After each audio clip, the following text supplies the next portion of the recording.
وجدان صوفیہ کے سامنے تخت پر براجمان ناشتہ کر رہا تھا۔ صوفیہ لبوں پر قفل لگائے کسی غیر مرئی نکتے کو تک رہی تھی۔ وجدان نے محتاط سی نگاہیں اٹھا کر ان کی جانب دیکھا اور پھر ہاتھ ہلکا سا آگے بڑھا کے ان کے ہاتھ کو چھوا۔ صوفیہ جیسے کسی خیال سے چونکی تھی، اس کی جانب دیکھ کر تھکا تھکا سا مسکرائی۔ دادو جان، آپ ناشتہ کیوں نہیں کر رہی ہیں؟ وہ ایک ٹھنڈی سانس بھر کر سیدھی ہو بیٹھی تھی۔ وجدان کو ان کا رنگ پہلے سے خاصا نچڑا ہوا اور پھیکا لگ رہا تھا۔ اسے صوفیہ سے پہلے کہیں زیادہ بیمار اور بوڑھی دکھائی دینے لگی تھی۔ میرا دل نہیں چاہ رہا وجدان، تم کرو ناشتہ اچھے سے، آج ٹیسٹ بھی دینا ہے نا تمہیں۔ آج نہیں دادو، ٹیسٹ کل تھا۔ اس نے آہستہ سے تصحیح کی تو وہ ہولے سے مسکرائیں،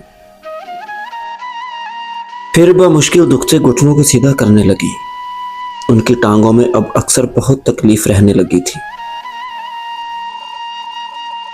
آپ کو نہیں لگتا دادو کہ ہم پھپھو کے ساتھ تھوڑی زیادتی کر رہے ہیں؟ اس نے ان کی جانب سیاہ ذہین آنکھوں سے دیکھ کر پوچھا تھا۔ جانے اسے کیسے اندازہ ہو جاتا تھا زیادتیوں کا، ظلم کا۔ کیا اتنی سی عمر میں ان سب تلخیوں کا اندازہ ہونا اس کے ساتھ ناانصافی نہیں تھی؟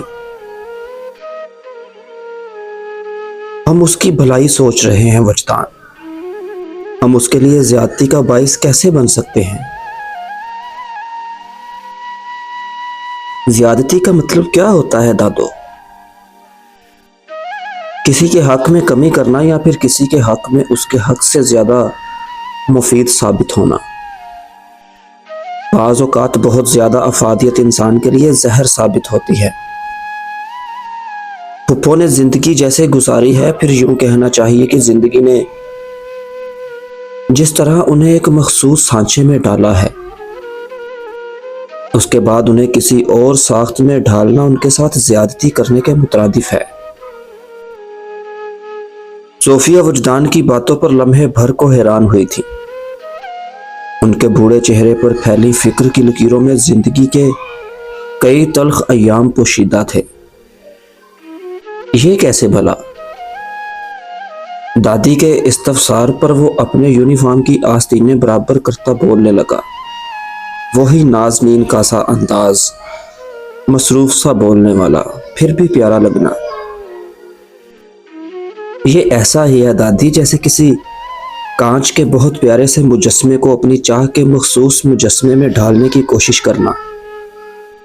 ایسے مجسمے ٹوٹ جاتے ہیں، ہاتھ زخمی ہو جاتے ہیں، لیکن وہ کبھی وہ شکل اختیار نہیں کرتے جو انسان نے پہلے سے ذہن نشین کی ہوتی ہے۔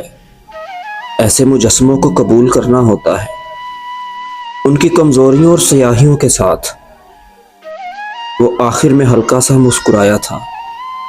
صوفیہ کی آنکھیں بھیگنے لگی تھیں، پھر وہ دوپٹے سے آنسو پونچھ کر جلدی سے مسکرائیں۔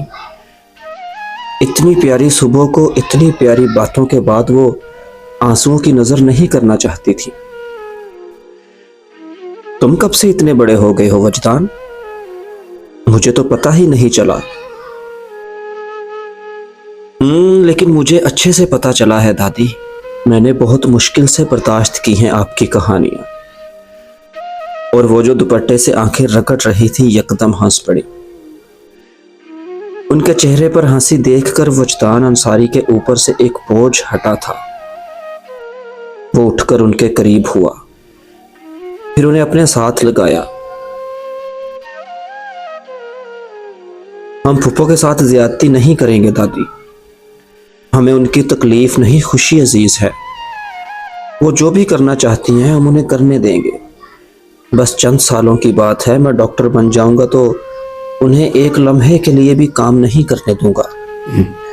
ہم بہت دھوم دھام سے شادی کریں گے ان کی۔ اب آپ نے پریشان نہیں ہونا دادو، اور کوئی اچھی سی کہانی سوچ رکھیں۔ رات مجھے نیند نہیں آتی اور پھپھو غصہ ہے تو کہانی نہیں سنائے گی۔ اس نے اپنا بیگ اٹھایا اور باہر کی جانب بڑھ آیا۔ اسی پل اس کی وین کا ہارن گھر کے اندر تک محسوس ہوا تھا۔ اس نے ہاتھ ہلایا اور پھر صوفیہ سے سر پر پیار لیتا داخلی دروازہ عبور کر گیا۔ وہ اداسی سے جاتا دیکھتی رہی تھی۔ آج کی صبح انہیں رات سے خاصی بہتر محسوس ہو رہی تھی۔ 3 بجے تک نازنین الہام کے ساتھ لائبریری میں ہی مصروف رہی۔ پھر الہام چلی گئی تو اسے پھر بھی یونی میں ہی رکنا پڑا۔ اس کی نئی ملازمت کے باعث اسے اب 5 بجے تک گھر جانا تھا۔ وہ چونکہ انگریزی میں ماسٹرز کر چکی تھی، اسی لیے معقول معاوضے پر 3 بجے کے بعد اس کے ذمے ایک خاص کلاس رکھی گئی تھی۔ اس نے ریسٹ روم میں نماز ادا کی اور پھر اپنی متوقع کلاس کی جانب بڑھ آئی۔ ابھی وہ راستے میں ہی تھی کہ اچانک سامنے سے آتی کسی لڑکی سے بری طرح ٹکرائی۔ وہ لڑکی اس سے ٹکرا کر پیچھے کی جانب گر گئی تھی۔ نازنین نے اگلے ہی پل اسے ہاتھ دے کر اٹھانا چاہا تو اس کا چہرہ دیکھ کر چونک گئی تھی۔ وہ شانزے تھی، شانزے ابراہیم۔ نازنین اسے جانتی تھی، وہ انتہائی خوبصورت لڑکی تھی۔ اسٹیپس میں کٹے اس کے سیاہ بال چہرے کے اطراف میں گرا کرتے تھے۔ وہ لائبریری میں اسے اکثر دیکھ چکی تھی۔ وہ جب فریشر تھی تب بے حد چہکا کرتی تھی، لیکن وقت کے ساتھ ساتھ اس نے شانزے کا پھیکا پڑتا روپ بخوبی محسوس کر لیا تھا۔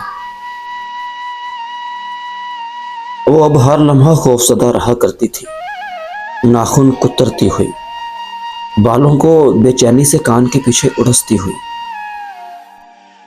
اس وقت بھی وہ اس قدر مخبوط الحواس تھی کہ نازنین چونک سی گئی۔ شانزے، شانزے ابراہیم، رائٹ؟ طبیعت تو ٹھیک ہے نا آپ کی؟ نازنین نے اسے ہاتھ دے کر اٹھایا، لیکن وہ اگلے ہی پل گڑبڑا کر اپنا ہاتھ چھڑا گئی تھی۔ نازنین کے ابرو ناسمجھی سے اوپر کو اٹھے تھے۔ آپ ٹھیک ہو نا شانزے؟ کہاں سے آ رہی ہو؟ اور یہ رنگت کیوں اس قدر زرد پڑ رہی ہے؟ نازنین کے استفسار پر لڑکی نے حواس باختہ ہو کر اپنے چہرے پر ہاتھ پھیرا تھا، یوں گویا اس پر پھیلا تاثر زائل کرنا چاہا، لیکن نازنین کی جانچتی نگاہوں سے اس کا کوئی بھی رد عمل پوشیدہ نہ رہ سکا۔ نہیں میم، میں بس گھر جا رہی ہوں، دیر ہو رہی ہے مجھے۔ اور اگلے ہی پل وہ اس کے ساتھ سے پچھلی کسی تیزی کے ساتھ گزر کر آگے بڑھ چکی تھی۔ اس نے اسے روکنا چاہا، لیکن وہ تقریباً بھاگتے ہوئے راہداری عبور کر گئی تھی۔ وہ آنکھوں کی پتلیوں میں ڈھیروں نہ سمجھی لیے اس لڑکی کو پلٹ کر جاتا دیکھتی رہی۔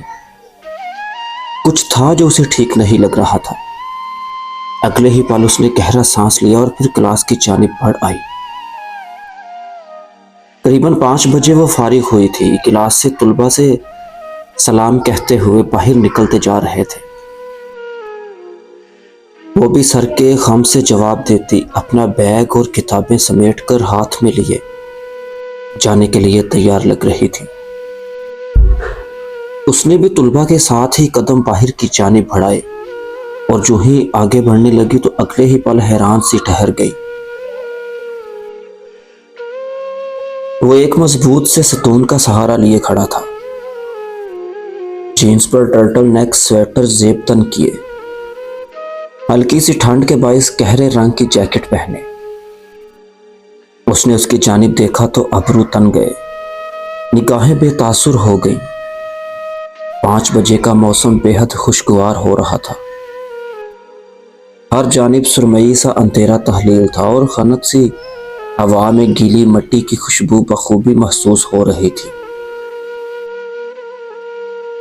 حرم نے اسے دروازے میں استادہ دیکھا تو سیدھا کھڑا ہو گیا۔ لاپرواہی تھم گئی۔